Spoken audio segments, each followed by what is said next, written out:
All right. You guys know I make a big deal about the fact that I don't give out a lot of fives. Just mainly so that authors don't feel bad when I give them a four. It's just me. However, some of you are making this very difficult. I just finished reading Vespertine by Margaret, and I hope I pronounce this right, Rogerson.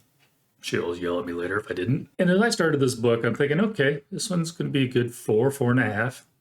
And I'm getting through it, and I'm thinking, okay, maybe 4.75, which, at this point is just splitting hairs. You get that high, it's going to be a five on Goodreads anyhow. Yeah, no, I got to give this one a five. The gist of this book is we've got young girl. I don't remember what age she is. I think the flashbacks takes her to about 7, but when the beginning of it, I still think she's like 16, 17, 18, somewhere in there. Don't quote me on that. She has become part of the convent, for lack of a better term. Religion is a little bit set up differently in this book than it is in the real world. And so she is part of this group of nuns that take care of dead bodies. They, get them, prepare them for burial. They bless them, mainly because something in time, which I won't get into specifics, I'll let you read that, but they called it the sorrow, happened. And you die, you don't cross over. No, your spirit hangs out unless your body gets consecrated first. There needs to be some blessings. And of course, not everybody can be part of the, I'm going to word that wrong. You can obviously be part of the religion, but to have certain roles in the church, there's only so many of them to go around. Basically, whether you're male or female, you have to have what's called the sight. And the sight allows you to see spirits. And so these are the people that take care of this type of stuff. She also does an interesting take on the whole religion thing. It's the hierarchy, just because of the way things fall. Most of the hierarchy is female, and it's not because it's a male versus female thing or because of the fact that the god in this realm is the lady, so it's female. It just comes down to the fact that most of the men who have the sight end up joining, becoming one of the soldiers. They go out to fight because, of course, you got spirits running around, possession, things like that. So the ones that are actually running it tend to be the females. Men can only rise to a certain level.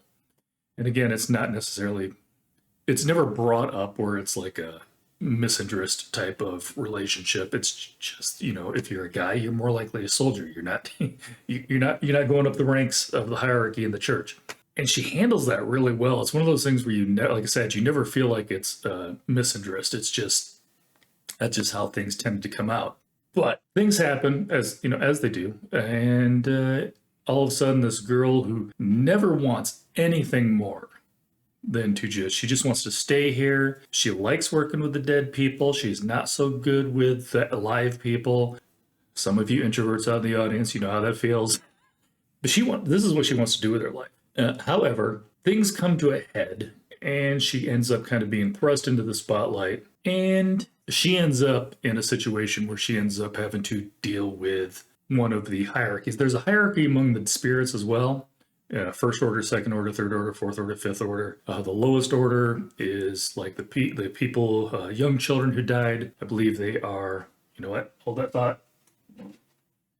She put a cheat sheet in the back of the book. Also, if you're a book club, she has book club discussions in the back of the book too. So, shades. So there's shades and wisps. Those are the lowest order. They don't harm you. They just don't. And so a lot of these are running around because, of course, there's only so many people in the church, and they can't go around wasting time killing all the ones that aren't actually going to do anything. But the other thing that she does is the orders, not only is our hierarchy, but how strong they are, but it's also how did you die?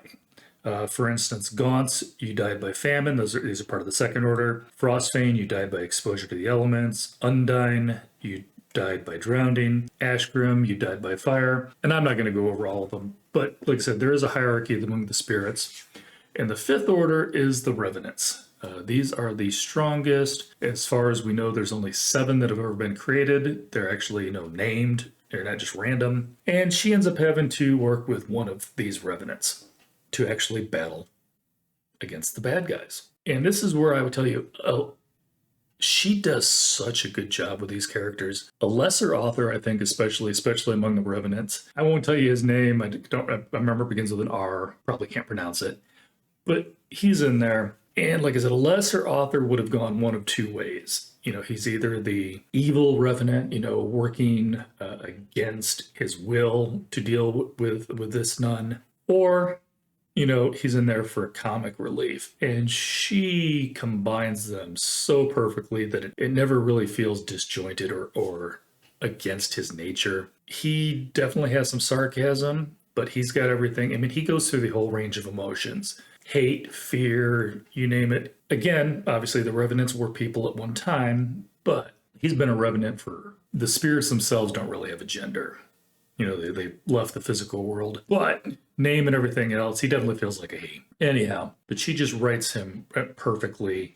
Like I said, all of it is just this like full-blown three-dimensional character. And she does that for all of hers. Much like Brandon Sanderson, I always tell you, it always feels like every character has a backstory. All of the characters that she writes, they aren't necessarily, not only are they not who you think they are, but as part of it is because of the fact that they're much more complex than that. No character in this book is a simple character.